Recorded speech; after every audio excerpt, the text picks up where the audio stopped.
Welcome back on capital news. चलिए देखते हैं दिल्ली की 25 फटाफट बड़ी खबरें। साथ ही डेली खबरों से अपडेट रहने के लिए चैनल को सब्सक्राइब करने के साथ वीडियो को लाइक करें। दिल्ली सरकार बनी फुलेरा पंचायत, सीएम के पति की मीटिंग में मौजूदगी पर सवाल, आपका तंज, दिल्ली में परिवारवाद। आम आदमी पार्टी के दिल्ली अध्यक्ष सौरभ भारद्वाज ने मुख्यमंत्री रेखा गुप्ता के पति के आधिकारिक सरकारी बैठकों में मौजूद होने को पूरी तरह असंवैधानिक करार दिया है। उन्होंने दिल्ली सरकार की तुलना लोकप्रिय वेब सीरीज पंचायत से करते हुए कहा है कि दिल्ली सरकार बनी फुलेरा पंचायत, सीएम के पति आधिकारिक मीटिंग में बैठते हैं। सौरभ भारद्वाज ने इंटरनेट मीडिया के एक्स प्लेटफॉर्म पर लिखा, दिल्ली सरकार बनी फुलेरा पंचायत। जैसे फुलेरा की पंचायत में महिला प्रधान के पति प्रधान की तरह काम करते थे, आज दिल्ली में सीएम के पति आधिकारिक मीटिंग में बैठ रहे हैं। हमने पहले भी बताया था कि सीएम के पति आधिकारिक मीटिंग में बैठते हैं, अधिकारियों के साथ मीटिंग और इंस्पेक्शन करते हैं। ये पूरी तरह से असंवैधानिक है। दिल्ली सरकार ने राशन वितरण को लेकर लिया बड़ा फैसला, अब दुकानों के बाहर दिखानी होगी ये जानकारी। खाद्य आपूर्ति मंत्री मनजिंदर सिंह सिरसा ने विभागीय अधिकारियों को मॉनसून में भी राशन वितरण आपूर्ति बाधित न होने देने के निर्देश जारी किए हैं। अधिकारियों को निर्देश दिए गए हैं कि उचित मूल्य की दुकानें समय पर खुले, उनके बाहर प्रदर्शन बोर्ड के जरिए अनिवार्य जानकारी प्रदर्शित की जाए, जिसमें सतर्कता कमेटी के विवरण, श्रेणीवार पात्रताएं, स्टॉक की स्थिति, लाभार्थियों की संख्या, हेल्पलाइन नंबर और अन्य तथ्य शामिल हैं। जनहित याचिका के बाद एनएचएआई हुआ नर्म, सीएलएटी पीजी आधारित वकीलों की भर्ती नीति पर करेगा पुनर्विचार, दिया हलफनामा। अधिवक्ताओं की भर्ती के लिए कॉमन लॉ एडमिशन टेस्ट 2022 के अंकों को आधार बनाने के अपने फैसले पर भारतीय राष्ट्रीय राजमार्ग प्राधिकरण पुनर्विचार करेगा। सोमवार को एनएचएआई की तरफ से दाखिल हलफनामा में यह जानकारी दिल्ली हाईकोर्ट के समक्ष दी गई। एनएचएआई के हलफनामा को देखते हुए अदालत ने मामले की सुनवाई 18 सितंबर के लिए तय कर दी। भर्ती के क्लैट पीजी के अंकों को आधार बनाने की एनएचएआई की अधिसूचना को चुनौती दी गई है। दिल्ली में आज से अनिश्चितकालीन हड़ताल पर वकील बीसीआई के आह्वान को अधिवक्ताओं ने किया अस्वीकार।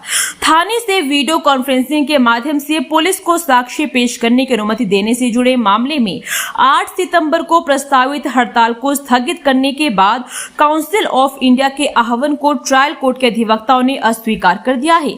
सभी जिला अदालतों की समन्वय समिति ने इस बाबत बैठक करने के बाद निर्णय लिया कि उनका आंदोलन पूर्व निर्धारित कार्यक्रम के अनुसार ही जारी रहेगा। अधिवक्ताओं ने स्पष्ट कहा कि जब तक कि पुलिस कर्मियों को गवाही साक्ष्य के लिए अदालतों में शारीरिक रूप से उपस्थित होने के संबंध में निर्णय नहीं लिया जाता, तब तक उनका आंदोलन जारी रहेगा। हथनी कुंड बैराज से कम छोड़ा जा रहा पानी, खतरे के निशान से नीचे आया यमुना का जलस्तर। लगातार यमुना का जलस्तर कम हो रहा है और सोमवार तक यमुना का जलस्तर खतरे के निशान से नीचे आ गया है। रात 9 बजे यमुना का जलस्तर 205.33 मीटर दर्ज किया गया, जो कि खतरे के निशान तक था। लेकिन रात 10 बजे जलस्तर 205.32 मीटर हो गया, जो कि खतरे के निशान से नीचे है। हथनी कुंड बैराज से लगातार पानी कम छोड़े जाने की वजह से जलस्तर कम हुआ है। सेंट्रल वाटर कमीशन के अनुसार हथनी कुंड बैराज से पानी औसतन 40,000 क्यूसेक पानी प्रति घंटे छोड़ा जा रहा है। उल्लेखनीय है कि इससे पहले यमुना 19 अगस्त को खतरे के निशान 205.33 से ऊपर बह रही थी, फिर नीचे स्तर सामान्य हो गया था। दिल्ली में बढ़ती गर्मी से हो रही हजारों मौतें, रिपोर्ट में चौंकाने वाला खुलासा। दिल्ली में बढ़ती गर्मी के कारण हजारों मौतें हो रही है। गर्मी और इन मौतों को आपस में जोड़ने का दावा ग्रीन पीस की रिपोर्ट डेथ एंड डिग्री में किया गया है। रिपोर्ट में कई डराने वाले खुलासे हुए। सबसे अधिक बारिश वाले मॉनसून महीनों में जुलाई और अगस्त में पीक गर्मी जैसे गर्मी पड़ रही है। सबसे अधिक खतरे में बेघर या खुले में काम करने वाले हैं। 2015 से 24 के दौरान दौरान जून से सितंबर मॉनसून महीनों के दौरान यूटीसी आई वैल्यू काफी अधिक रही है। ये जून 33.6 डिग्री, जुलाई में 32.4 डिग्री, अगस्त में 1.9 डिग्री रही। बहुत अधिक नमी की वजह से भी लोगों ने तीखी गर्मी महसूस की। यह भी दावा किया गया कि 2019 से 24 के दौरान सबसे अधिक बारिश वाले जुलाई और अगस्त में भी पीक गर्मियों के सीजन जैसी गर्मी महसूस हुई। औसत यूटीसीई वैल्यू 315 डिग्री रही। जुलाई 2019 में सबसे अधिक 34.4 डिग्री रही। तापमान में सबसे अधिक बढ़ोतरी मार्च से अप्रैल में हो रही है। इस दौरान यूटीसीआई करीब 6.13 डिग्री बढ़ रहा है। यह 3.78% की बढ़ोतरी है। इसकी वजह से गर्मियां शुरुआत से ही प्रचंड हो रही। पंजाब में बाढ़ पीड़ितों के लिए भाजपा ने 52 ट्रकों से राहत सामग्री भेजी। आतिशी ने पूछे सवाल। पंजाब में भीषण गर्मी से प्रभावित लोगों की मदद के लिए प्रदेश भाजपा ने रविवार को राहत सामग्री से भरे 52 ट्रकों को रवाना किया। मुख्यमंत्री रेखा गुप्ता ने हरी झंडी दिखाते हुए कहा कि इस कठिन समय में राजनीति से ऊपर उठकर पंजाब की मदद करना हमारी जिम्मेदारी है। उन्होंने कहा कि अगर देश का दिल दिल्ली में धड़कता है तो दिल्ली की धड़कन पंजाब में बसती है। पंजाब के अन्नदाता किसानों के साथ पूरी दिल्ली खड़ी है। मुख्यमंत्री ने बताया कि प्रधानमंत्री नरेंद्र मोदी से संगठन ने सीख ली है कि जब भी दुनिया में कहीं विपदा आती है, भारत हमेशा मदद के लिए आगे बढ़ता है। उन्होंने कहा कि पंजाब हमारे देश का नवरत्न राज्य है, जिसने हर समय देश को सहयोग दिया है। ऐसे में यह हमारा कर्तव्य है कि उसकी मुश्किल घड़ी में हर संभव मदद की जाए। ऋषिकेश कर्णप्रयाग रेल परियोजना देश की सबसे बड़ी रेल सुरंग तैयार। 14.57 किलोमीटर लंबी, सब में से पहले हुआ पूरा काम। उत्तराखंड में देवप्रयाग और जनासू के बीच 14.57 किलोमीटर लंबी भारत की सबसे बड़ी रेल सुरंग का निर्माण समय से 1.25 साल पहले पूरा हो गया। यह सुरंग महत्वाकांक्षी ऋषिकेश कर्णप्रयाग रेल परियोजना का हिस्सा है, जिसे दिसंबर 2026 तक पूरा करने का लक्ष्य है। सुरंग बनाने के इस काम को रेल विकास निगम लिमिटेड और L&T ने मिलकर पूरा किया। L&T के tunnel boring machine operator Baljinder Singh और राम अवतार सिंह राणा ने बताया कि निर्माण के दौरान सबसे बड़ी चुनौती तब आई जब सुरंग में अचानक भूस्खलन हो गया। ऐसे में TBM को 50 से 60 हजार किलो न्यूटन की बजाय 1.3 लाख किलो न्यूटन पर चलना पड़ा। 10 दिन तक दिन रात 12-12 घंटे की शिफ्ट में लगातार मशीन चलाई गई। दिल्ली में बच्चा चोर गैंग का पर्दाफाश। पुलिस ने 1 साल से कम उम्र के 6 मासूमों को बचाया, 10 गिरफ्तार। दिल्ली के दक्षिण पूर्व जिले की विशेष स्टाफ टीम ने एक सफल अभियान में बाल तस्करी के अंतरराज्यीय गिरोह का पर्दाफाश किया, जिसमें 6 बच्चों को बचाया गया, जिसमें एक 6 माह का बच्चा 48 घंटे में रेस्क्यू किया गया। बचाए गए बच्चों में सभी 1 साल से कम उम्र के बच्चे हैं। 10 आरोपियों को गिरफ्तार किया गया है। इस खुलासे के बाद दिल्ली पुलिस एक प्रेस कॉन्फ्रेंस करने वाली है, जहां दक्षिण पूर्व जिले के विशेष स्टाफ द्वारा बच्चों की खरीद फरोख्त और तस्करी के रैकेट के खिलाफ सफल अभियान की जानकारी साझा की जाएगी। दिवाली से पहले छापा। ग्रेनो में अवैध पटाखा फैक्ट्री का भांडाफोड़। 1500 किलो विस्फोटक जब्त। जखीरे में मिला ये सब। दादरी कोतवाली पुलिस ने सोमवार को पटाखे बनाने वाली एक अवैध फैक्ट्री का भांडाफोड़ किया है। पुलिस ने मौके से 3 आरोपियों को गिरफ्तार कर करीब 1500 किलोग्राम विस्फोटक सामग्री, तैयार व अधबने पटाखे और निर्माण में प्रयुक्त होने वाले उपकरण बरामद किए हैं। बरामदगी में भारी मात्रा में रासायनिक पाउडर, मशीनें, पैकिंग सामग्री और डेटोनेटर तार तक शामिल हैं। एडीसीपी ग्रेटर नोएडा सुधीर कुमार का कहना है कि कोतवाली क्षेत्र दादरी के गांव बोडाकी स्थित एक निर्माणाधीन मकान में लंबे समय से गुपचुप तरीके से पटाखा बनाने का काम चल रहा था। पुलिस को सूचना मिली कि यहां भारी मात्रा में विस्फोटक सामग्री एकत्र की गई है। बिना लाइसेंस पटाखे तैयार किए जा रहे हैं। सूचना को गंभीरता से लेते हुए पुलिस ने दबिश दी और मौके से 3 आरोपियों को धर दबोचा। अभ्यर्थी ने बनवाए 2 एडमिट कार्ड। मेरठ के बाद हापुड़ में पीईटी की परीक्षा देने पहुंचा, ऐसे पकड़ा गया। फर्जी दस्तावेजों के जरिए 2 एडमिट कार्ड जनरेट कर पीईटी की परीक्षा में एक अभ्यर्थी के शामिल होने का मामला सामने आया है। हापुड़ के डीपीएस स्कूल में बने केंद्र पर इस अभ्यर्थी को परीक्षा देते समय पकड़ा गया। मामले में एफआईआर की कार्यवाही भी शुरू कर दी गई है। डीएम अभिषेक पांडे के अनुसार रविवार को जिले के 15 केंद्रों पर पीईटी की परीक्षा 2 पालियों में में चल रही थी। दूसरी पाली में डीपीएस स्कूल में बने केंद्र पर सहारनपुर निवासी अभ्यर्थी सुनील कुमार प्रजापति पुत्र विजयपाल प्रजापति भी परीक्षा देने आया। एडमिट कार्ड के जरिए वे परीक्षा केंद्र में प्रवेश भी कर गया। 1 करोड़ के 3 कलश हुए थे चोरी। लाल किला परिसर में चोरी मामले में गिरफ्तार आरोपी का खुलासा। दिल्ली के लाल किला परिसर से कलश की चोरी करने वाले एक आरोपी को क्राइम ब्रांच की टीम ने गिरफ्तार कर लिया है। 2 और आरोपियों की गिरफ्तारी के लिए रेड जारी है। पुलिस ने सीसीटीवी फुटेज के आधार पर आरोपी की पहचान करके उसे उत्तर प्रदेश के हापुड़ से गिरफ्तार किया।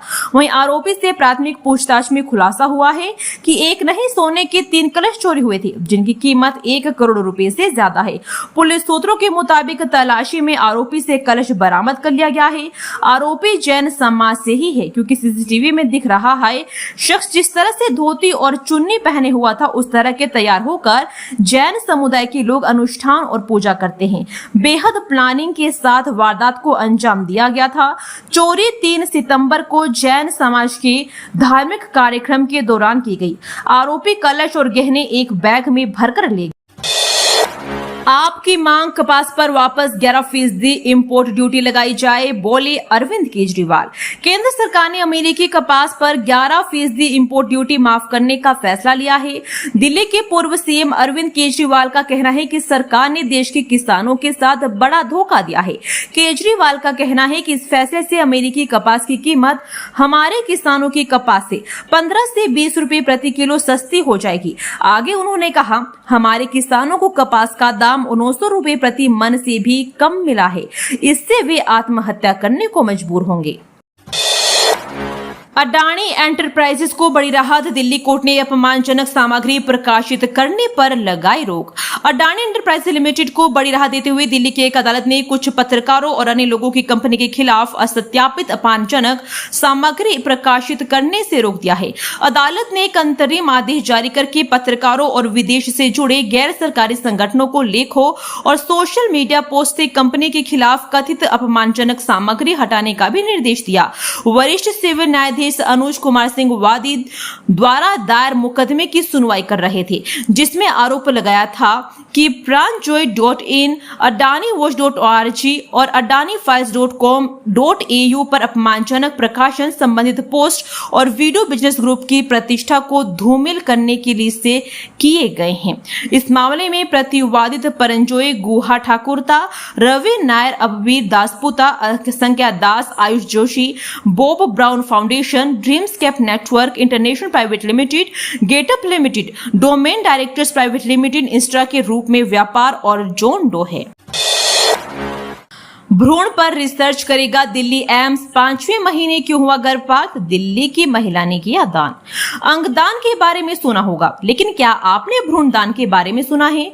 दिल्ली में भ्रूण दान का मामला सामने आया है। 32 साल की महिला ने अपना भ्रूण दान किया है। उसने दिल्ली एम्स को रिसर्च वर्क के लिए अपना भ्रूण डोनेट किया है। महिला का 5 महीने की प्रेगनेंसी के बाद गर्भपात हो गया था, जिसके बाद उन्होंने अपने पति की सहमति से एक संस्था के जरिए अपना भ्रूण डोनेट कर दिया। दिल्ली पुलिस को कोर्ट में खुद होना होगा पेश। मुख्यालय के 4 सितंबर के फैसले में हुआ बदलाव। दिल्ली पुलिस आयुक्त कार्यालय की ओर से बड़ा आदेश जारी किया गया है। अब सभी आपराधिक मामलों में पुलिस अधिकारी और कर्मचारी खुद अदालत में पेश होंगे। उन्हें गवाही और बयान के लिए फिजिकली कोर्ट में मौजूद रहना अनिवार्य होगा। दरअसल पुलिस मुख्यालय ने पहले जो आदेश 4 सितंबर को जारी किया था, उसमें संशोधन किया गया है। नए सर्कुलर में साफ कहा गया है कि अब वर्चुअल पेशी की जगह पुलिस कर्मियों को कोर्ट में जाकर गवाही देनी होगी। इस आदेश को पुलिस आयुक्त की मंजूरी भी मिल चुकी है। दिल्ली में रामलीला और नवरात्र पर सीएम का बड़ा ऐलान। समितियों को 1200 यूनिट फ्री मिलेगी बिजली।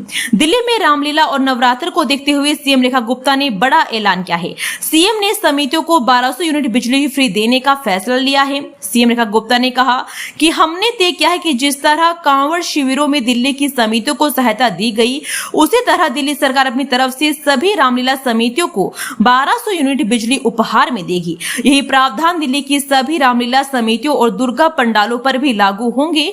योजना के लिए बनाई गई समिति सीएम रेखा गुप्ता ने रामलीला और नवरात्र के लिए 1200 यूनिट फ्री बिजली का ऐलान किया है। साथ ही इसके लिए एक समिति भी बनाई गई है। यह समिति आयोजक कमेटी और संबंधित के बीच समन्वय करेगी। आयोजन कमेटी को कोई समस्या होने पर समिति में शिकायत की जा सकेगी।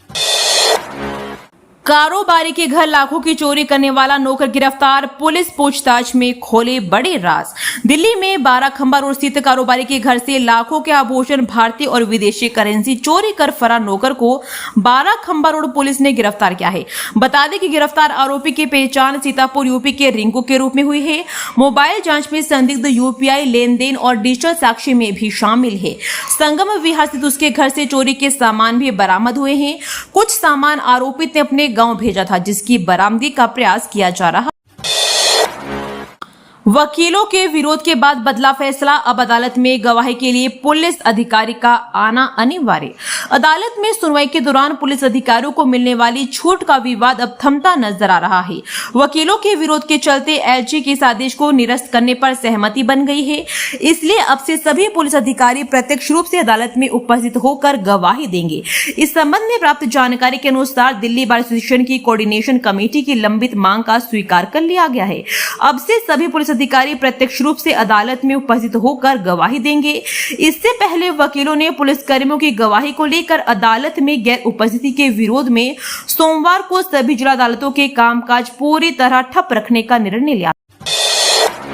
डूसू चुनाव में एसएफ ने गारंटी बांध की शर्त का किया विरोध, छात्रों को डराने का लगाया आरोप। आम आदमी पार्टी के छात्र संगठन association of students for alternative politics ने दिल्ली विश्वविद्यालय प्रशासन की ओर से छात्र संघ चुनाव लड़ने वाले उम्मीदवारों से माता पिता के हस्ताक्षर सहित 1 लाख रुपए का गारंटी बांड जमा कराने की शर्त का कड़ा विरोध किया है।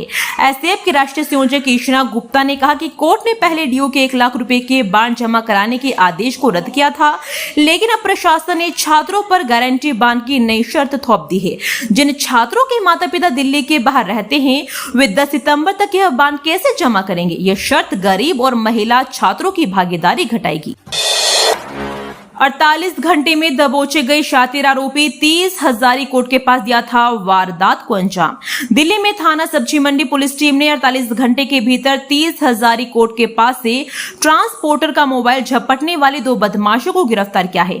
वहीं पकड़े गए आरोपियों की पहचान हसनैन उर्फ हसनैन और अब्दुल साहिब के रूप में हुई है। पुलिस ने इनके पास से एक झपटा गया मोबाइल फोन और वारदात में इस्तेमाल एक स्कूटी बरामद की है। उपायुक्त राजा बांछिया के मुताबिक शिकायतकर्ता देवदत्त सिंह राणा ने 30 हजारी के गेट नंबर 5 से स्कूटी सवार 2 बदमाशों द्वारा मोबाइल फोन झपट मारे की शिकायत दर्ज कराई थी। कार्रवाई करते हुए टीम ने सीसीटीवी फुटेज खंगाल दोनों आरोपितों की पहचान कर उन्हें बल्ले मारान से दबोच। अब दिल्ली में निर्माण स्थलों पर धूल नियंत्रण के लिए सख्त नियम, मानकों की संख्या 27 से घटकर हुई 12। दिल्ली में निर्माण स्थलों पर धूल नियंत्रण के लिए अब सेंसर और विंड बैरियर या ब्रेकर की मदद भी ली जाएगी। एंटी स्मोक गन और वाटर स्प्रिंकलर तो रहेंगे ही। विशेष बात यह है कि इस नियमित 27 मानकों को घटाकर 12 कर दिया गया है। दरअसल दिल्ली प्रदूषण नियंत्रण समिति ने निर्माण स्थलों पर धूल नियंत्रण के लिए पूर्व निर्धारित 27 मानकों में बदलाव किया है। मिलते जुलते व्यवहार को निर्माण परियोजनाओं के समय पर पूरा होने में बाधा बनने वाले मानकों को हटा दिया गया है। सभी नए मानक भी तत्काल प्रभाव से लागू हो गए। पूर्वी दिल्ली में मेडिकोन 2025 इलाज में एआई का बढ़ता उपयोग, डॉक्टरों को मिल रही मरीज की रियल टाइम जानकारी। आर्टिफिशियल इंटेलिजेंस का प्रयोग हर क्षेत्र में बढ़ता जा रहा है। चिकित्सा जगत में भी इसका प्रयोग बढ़ रहा है। इसकी मदद से मरीजों के शरीर में हो रही हलचल के बारे में डॉक्टर्स को अब तुरंत जानकारी मिल जा रही है। डॉक्टर्स का भी मानना है कि आने वाले दिनों में एआई का प्रयोग बढ़ने से मरीजों की जान जाने से रोकने में बड़ी मदद मिलेगी। एआई उपचार में सहयोगी है। इससे मरीज की स्थिति को रियल टाइम मॉनिटरिंग की जा रही है। सीबीडी ग्राउंड स्थित एक होटल में आयोजित पुष्पांजलि मेडिकोन 2025 में सोसाइटी फॉर चाइल्ड डेवलपमेंट के अध्यक्ष डॉक्टर विजय अग्रवाल ने बताया कि ऐसे बेड आ गए हैं जो एआई आधारित है। दिल्ली में इस मंदिर के अंदर क्यों चला बुलडोजर, चंद घंटों में ध्वस्त की 15 दुकानें। पूर्वी दिल्ली के गाजीपुर डेयरी फार्म में मंदिर में किए गए अवैध निर्माण पर सोमवार को कार्रवाई हुई। इस दौरान पुलिस की मौजूदगी में अवैध निर्माण पर बुलडोजर चला। बताया गया कि सरकारी जमीन को घेरकर मंदिर परिसर में 15 दुकानें व एक हॉल बना लिया गया था। दिल्ली शहरी आश्रय सुधार बोर्ड ने दिल्ली पुलिस की मौजूदगी में यह कार्रवाई की। पुलिस के अनुसार अवैध तरीके से बनाई गई दुकानों से मंदिर समिति किराया वसूल रही थी। इन दुकानों में पशु दवाइयों के मेडिकल स्टोर, चारे की दुकान व भवन निर्माण सामग्री की दुकानें चल रही थी। दोस्तों, वीडियो पसंद आया तो वीडियो को लाइक एवं चैनल को सब्सक्राइब कीजिए और कमेंट करके बताइए कि आप दिल्ली के किस जगह से इस वीडियो को देख रहे हैं। जय हिंद, वंदे मातरम।